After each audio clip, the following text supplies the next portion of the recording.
everybody, and welcome to episode number 5 of the greenmalt.com. I'm Chris, and this is a little bit of a special episode. I feel like 5 episodes is a milestone thing, right? Well, maybe. In any event, I started doing these intending to really try to come at it from the angle of somebody like myself who's just an everyday enthusiast of Scotch and whiskey in general. And what that's all about in a place like Ontario, where I live, and the kinds of whiskeys we see here, kinds of stuff that might be worth buying, might not be worth buying. And that's still my intention. But for something like this, I want to go off the grid a little bit. Talk about a whiskey that's a little bit more obscure, that maybe people don't know about. And I also thought it paired quite well with the review I did in episode number 4 of Altmore, both in terms of the nature of the distillery and in terms of the character of the Scotch itself. So in saying that, this episode I'm going to be talking about Blair Athol, 19-year-old small batch bottling from Cadenheads in Edinburgh. And for anyone that doesn't know who Cadenheads are, they're actually the oldest independent bottlers in Scotland. They've been around since the 1840s. They do some other stuff too. They do, I think, some gin and rum and other spirits, but primarily I think they're known for their whiskey bottlings. And when I was there last summer, I had the chance to pop by the Royal Mile, and I bought myself this, in addition to a few other bottles. I will say that of all the stores in the area on the Royal Mile of Scotland, Cadenhead is probably the least impressive looking of any of them. It's a little hole-in-the-wall place as far as the publicly accessible space. But for all of them, this is my favorite place, unquestionably. The staff is great. The stock they have there, everything I've tried, I thought was great. Maybe I was just lucky in what was suggested to me, but if you have the opportunity to visit any of their locations, I highly recommend doing it. I'm sure you won't be disappointed. I certainly haven't been. So, thumbs up to Cadenheads. Blair Athol is a distillery in the Highlands. It's in a little town called Pitlochry. Also a place I tried to visit, this one with less success. I got there about 2 minutes after they locked the doors, which was a little bit of a bummer, but still, it's a beautiful place. The town's beautiful. The countryside around it's beautiful, and the distillery itself is really beautiful. I mean, it's old, as you would expect of a lot of these places. It was built in the late 18th century, and though it's been renovated and expanded since then, I mean, it's 200 years old, built into the countryside. It's been owned for the last 80-odd years by Bell and Sons, and so that's why I said the distillery shares some similarities to Altmore, is because Blair Athol's production almost entirely goes into the production of Bell's blended whiskey. And just as Altmore's production largely goes into production of Dewar's blended whiskey. So they share a similarity that way. And although Altmore is more readily available now as a single malt in various ages, as far as I'm aware, Blair Athol is still almost unavailable as a single malt. You get the odd release like this one from an independent bottler. And at one point in the not too distant past, there was a 12-year-old release that was around. I've never seen it, for what that's worth, nor could I find anywhere online that was still readily selling it. So I don't know if they stopped doing that. But whatever the case, it is largely a blend fodder at this point. I've never tried Bell's either, so I don't know whether Blair Athol carries its characteristics through to the blend or whether it just disappears into the background. But that's, I mean, it's one of the reasons why I thought it was an interesting thing to buy when I was there, and an interesting thing to talk about in this review is because it's a tough one to find. And from what I've experienced, it's a worthwhile one to look out if you can.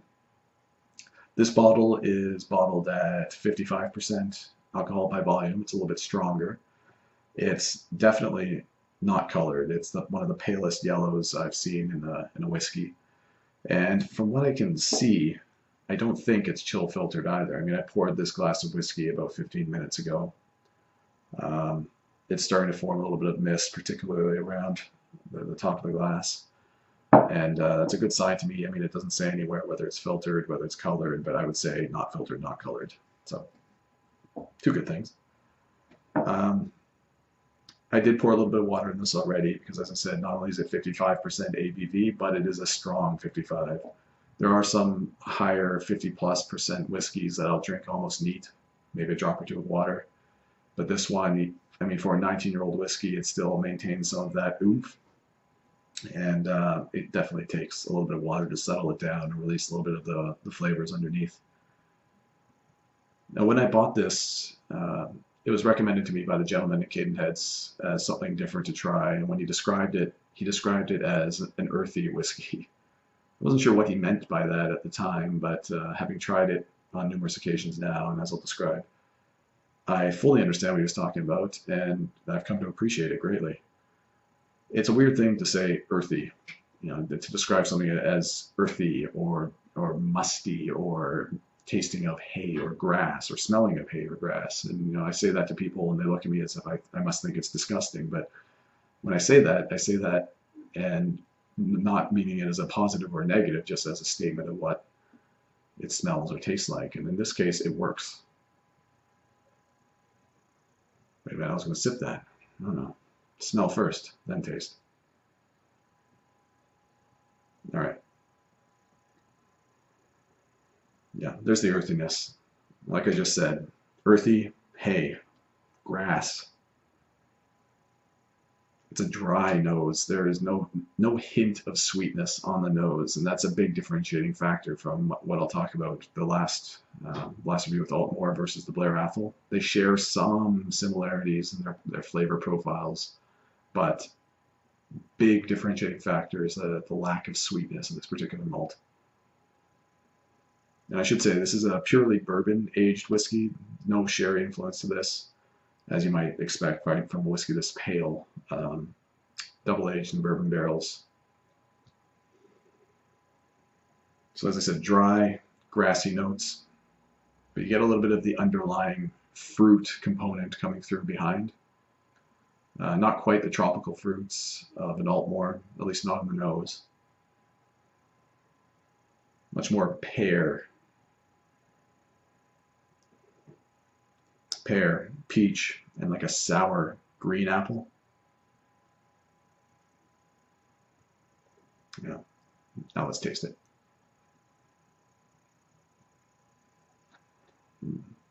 So that's what happens when I like a whiskey too much. Too eager to taste. Yeah, it's such a dry approach. It's really interesting. Because I could see how taken too far, that would be incredibly unpleasant, being such a dry flavor profile. But it's not. Those earthy, grassy notes just lead the way. No question about it. But then you get a little bit of a change in the fruit flavors. Not quite the same pear or apple that you smelled on the nose, but rather pineapple, plum, peach is still there, a little bit.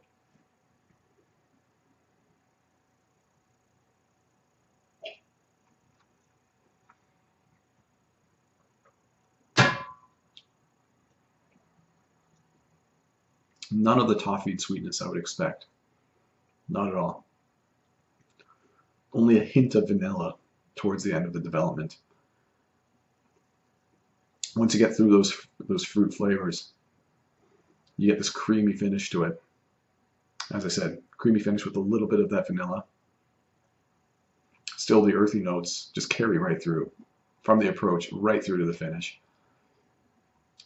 And you do get a little bit of that plum on the end, a little bit of fig.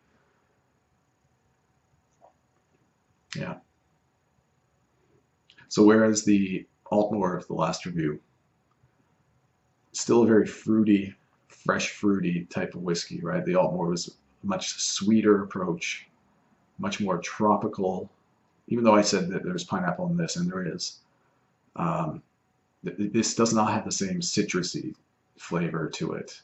In fact, whereas the Altmore was a sweet, fresh fruit, this is more like a slightly dried, I don't want to say sour because sour is wrong, but it's not a sweet fruit. It's just and maybe dried fruit. Maybe dried without the sugary component to it. It's really interesting. None of the peppery, spicy finish I might expect off of a bourbon-aged whiskey. And as I said, only a hint of the vanilla.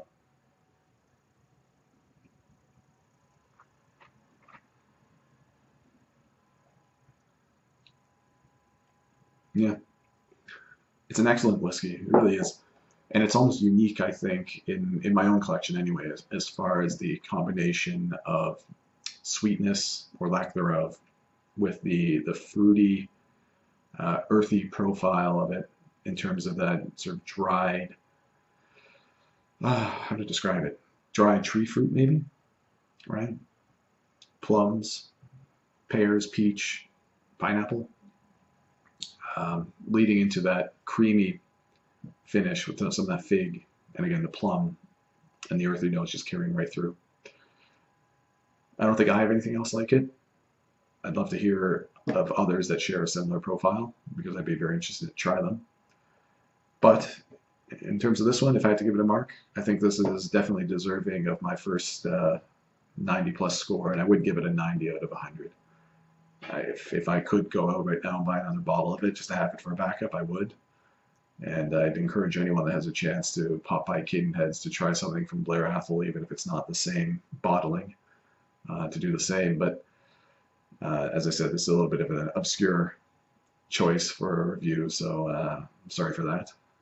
But an excellent, excellent product. It's a shame that Blair Athol doesn't bottle more single malts, because if this is any indication of what we could expect from the distillery standing on its own, it would be something I'd love to try. But c'est la vie.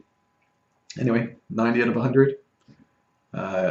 Given A+ grade to Cadenheads as a bottler in general. Check them out if you can.